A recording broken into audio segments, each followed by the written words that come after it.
Um, just comically bad. Second half rebounding so far below standard.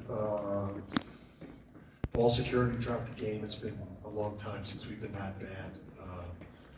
To go negative assist to turnover ratio. We're one of we're one of the best passing and ball security teams in the country. So, I think at times we played hard, but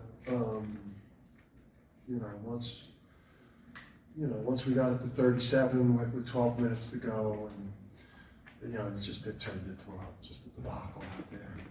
I don't think we've seen, Jarrell, anything from UConn yet this season that you can kind of like form an opinion on in a positive way. Because if they're beating these teams by 40, East Texas A&M, which like 2 weeks ago was called Texas A&M Commerce, they changed that's what the school was. They changed the name of the school from the time that the schedule came out to the time that the game was played. You play New Hampshire, you play Sacred Heart, you play Lemoyne, a bunch of local low major programs. You're supposed to beat them by 40, right? They might be able to beat them by 40 with me and you coaching them, right? When you watch this team right now, like how are they ready to head to Maui and face this competition that they're going to get out there? And if Dan Hurley is this frustrated about a 35-point win, what does that mean practice is going to be like tomorrow? I'm anticipating this is all a part of his master plan. And man, Tyler will know this because he's had great coaches in his life as well too, man. Sometimes these happen, but sometimes they're scripted. I'm positive he's smart enough to know they haven't played anybody. I'm sure that they aren't where he wants them to be or where they need to be probably for walking into Maui at this moment. But he's setting the tone right now in that post-game press conference kind of for what's to come. And I'm sure they'll have a good couple practices, maybe even tough practices, whatever it may be, because they're going to have to ramp it up because the competition level is going to ramp up. But at the end of the day, a tough practice. But even when he's happy, Dan Hurley's practices are not easy. Hey, I still try to lean toward the players. So hopefully they got some legs going into Maui. That's all I'm gonna say. If not, y'all gonna have to hit that recovery pool, man.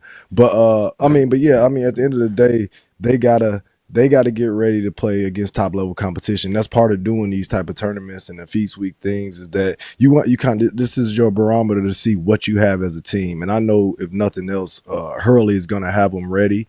I still think that they had more turnover than they have had in the last few years because they kind of been solidified and been running. Guys are leaving for the NBA, but that's it. The rest of the guys are coming back and their roles are expanding. But they had a couple guys out of the portal this year, a couple freshmen in as well too that are playing big minutes. But if nothing else, I know they got depth and they got talent. The only thing that they're kind of missing is just that big monster in the middle that they kind of grown accustomed to, with Klingan being gone now. So, but I think they'll be good. What exactly they need to address and any concerns, I don't think we're really going to figure that out into Maui, but I'm not worried about UConn in the slightest because I know Dan Hurley, in my opinion, is, easily, if not the best, the top 3 coach in the country. So, Tyler, is there anything that you can actually learn from these bye games? I don't know. It's hard to evaluate a 30 plus blowout. Against. I wonder how East Texas A&M feels after Hurley said that. But I'll say this. Maui's a special place. You got some beaches there, and there's a lot of things that can distract you from playing basketball, especially when you got teams in Maui. High quality teams, and you're going to face some competition. They haven't had the toughest opponent lately. But I think if you find, you nitpick and you find things that your team isn't doing that you want to improve on, I think he's trying to really get after his guys so they can really focus on basketball and not get too caught up into the Maui, the beaches, and, the Thanksgiving and all this stuff, because it's easy to let one slip and catch an L. When you let that happen. But to me, this is Hurley wanting his team to focus and allow him to, have some grind out practices and just have guys get after it. Yeah, Solo Ball had 12 tonight. Aiden Mahaney had 10. He had a couple threes. That's big to get him going. Alex Carabin had a little bit of a quiet. It feels like everyone had a little bit of a quiet night for UConn. It was not the kind of dominating performance you would expect in a 35-point win.